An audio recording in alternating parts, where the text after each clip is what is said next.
Банк ус санхүүгийн байгууллагуудын тоо олширч үүнийг дагаад финтек зээлийн шинэ үйлчилгээнүүд нэвтэрч хэрэглээний зээл огцом өссөн байдаг. За зарим иргэн олон аппликейшнаас зэрэг зээл авах замаар хүүгийн дарамтад ордог. Иймээс санхүүгийн зохицуулах хорооноос хэрэглээний зээлийн үр орлогын харьцааг чангаруулсны дээр Монгол банктай хамтран зээлийн мэдээллийн санг бодит цагийн горимд шилжүүлсэн байна. Энэ шийдвэрүүдийн хүрээнд аппликейшны буюу хэрэглээний зээлийн өсөлт зогссон байна.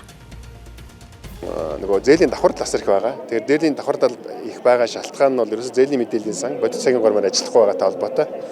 За тэгээд бид бүхэн бол одоо сая 1 сарын 20-нд гаргасан шийдвэрээр зээлийн мэдээллийн сан бодит цагийн гормоор одоо үйл ажиллагаа явуулж өгөөч.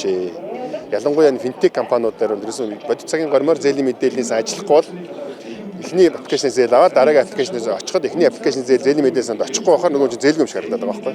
Тэгэхээр энийг real time болгох гэдэг ажлыг Монгол банктай бол нэлээ нөгөө зээлийн мэдээллийн сан чи Монгол банкны зохицуулалтанд байгаа. Монгол банкнд байгаа.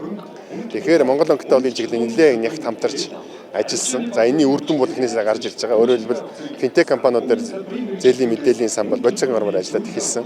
За ингээд ажиллаад эхэлсэнтэй холбоотой сая 1-р удирлын байдлаар бид нар 1 сарын 30 шийдвэр гаргасан нэг 4 сар орчмын хугацаанд бол нэлээдгүй хэрэглээний зээл бол багассан байна. Ялангуяа финтекээр олгож байгаа хэрэглээний зээлийн өөр орлогын харьцаагаа хангахгүй байгаа тийм ээ.